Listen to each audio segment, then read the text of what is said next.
Right now, some of the wildest markets we've ever seen. 2020 has been incredible with volatility and changing markets, and that's what we're going to talk about today. There's never been a time where it's more important to adapt.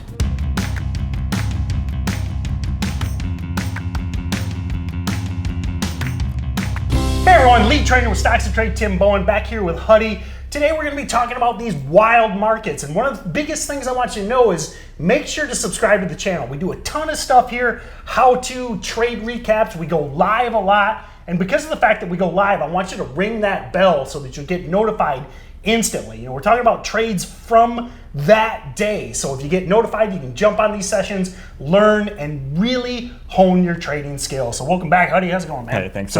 So today, like I said, we're going to be talking about the volatility. I mean, I know I'm this old gray-haired man, been around for 15 years, and I got started in 2007, 2008, learning from Tim Sykes, and the market was wild back then, but man, nothing like now. I mean, what do you think about the changing markets that we're in? I think oftentimes when you get into stock trading, something that we have to focus on is adaptability. And there's what we often harp on is that the stock market's a moving target, and it's not an exact science. So there are certain variables changing as we progress into this corona market that we're in. There's a lot more volume, there's a lot more demand. I'm sure you've seen the same thing. Yeah, I mean, that's one of the biggest things that I compare going back to years. I mean, you know, we've always had penny stocks that would make wild moves, but just not on the volume that we see this morning. You know, and we were kind of joking before we started this video. It's just like nothing dies in this market. You know, Right. we're recording, you know, roughly summer 2020, and you know, the electric car plays have been hot. And all of us were joking about, oh, first red day. And I even said, yeah, you know, today might be the time they start to fade back. Then most of them went back green. Right. So I know you're mostly short biased or have been. So talking about adaptability, Right. I mean, what have you changed this year after having a few years of being short biased? And what I've realized is less and less this year am I short selling, because what's been happening are when stocks used to be extended, give it, you know, a year, 2, 3, for my whole career, what used to be extended is just getting started. And what I thought, you know, a sick move, 300-400% in a day, that's just day one. And for whatever reason, now they're going for another month further. The stock that comes to mind is GNUS, which was a stock spiking in May. And it started spiking from 40 cents and got all the way up to $1. And I started shorting at $1. And then, you know, a week later, it was I mocked the stock at 70 cents. right, and it seemed like it was an extended move already at $1. And then you give it another week and it's at $3. And I just started, you know, to step away and say, hey, these stocks are going crazy. This is not the first time I've seen this in these current market conditions, that these stocks are going way further. So I kind of stepped out of its way and I let, you know, the stock kind of tell its own story. And you wait another month, and from May 1st to June 1st, the stock went from 40 cents to $12. And I started short selling at $1. And that's not to mean that I was short selling all the way up, but what I thought was extended and what used to look like extended from my whole career of stock trading has now started to change. The variables, the demand, the volume is influencing how far these stocks can actually run. So Huddy and I both do webinars in the Steady Trade team. It's a mentorship program where we talk about this stuff in extreme detail. You see our screens, etc. I do twice daily webinars. Huddy's there every single week, you know, really letting you get into the nitty gritty of this. And, you know, you mentioned overextended, and I've been joking lately on a lot of these webinars because people ask, they'll be like, hey, this stock's up, you know, 10, 12, you know, 15 days in a row.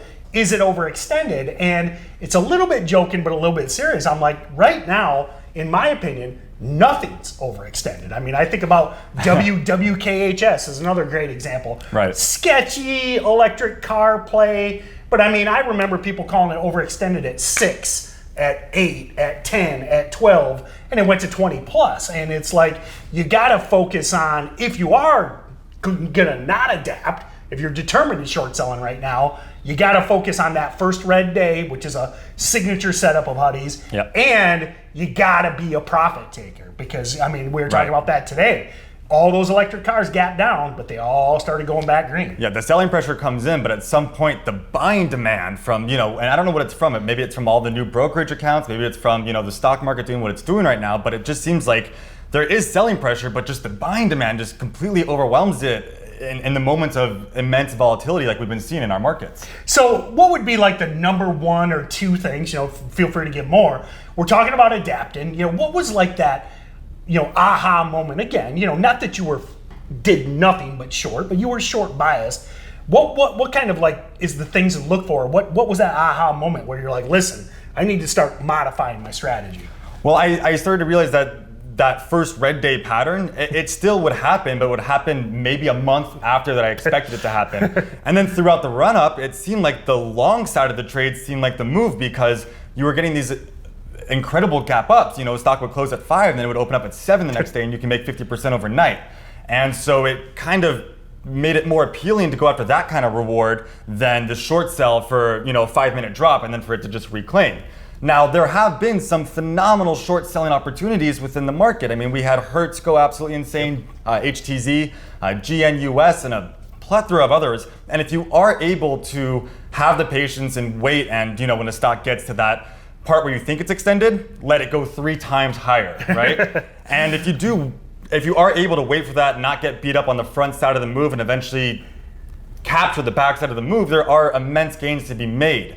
And that's just kind of the mentality I've put myself in for the past 4 months. It's just I need to wait for something to get extended and then I gotta wait for it to get 3 times higher than that. And that's just a random number, but It's no longer what it used to be for me. It's now a lot more than that, and that makes the short selling gain really ideal, but we still have to wait for that stock to get there. You're right. And the nice thing about this market is, again, you know, and I talk about this a lot on videos, you know, a lot of you may have some of these, you know, commission-free brokers that don't have the best borrows out there. You know, if you're not familiar with short selling, we have a ton of videos talking about it. But, you know, 2 short stocks, number 1, you got to have a margin account. I know a lot of you might have cash accounts. And number 2, you got to have the right broker to get borrows. So coming back to that adaptability, I mean, focus on that front side, focus on stocks with a catalyst, ridiculous volume. Again, I think back to, I still remember SRNE a month or so ago. The stock traded 500 million shares in one day on pretty dubious news, traded 1 billion shares in a week. I mean, that's what you look for. And in my opinion, right now, talking about adapting, that's the best way to grow your account. Catalysts, high volume, breakout moves in that hot sector. So that being said, be sure to check out the Steady Trade team. Huddy and I love doing this stuff. Again, every day, twice a day, there's a webinar. There's over 2,000 archived webinars. We've got worksheets. We've got trade journals. There's a bunch of great resources there. And as always, focus on adaptability. The definition of a trader is recognizing price action, not getting biased, and taking gains. So thanks again, everyone. Look forward to seeing you on the next video.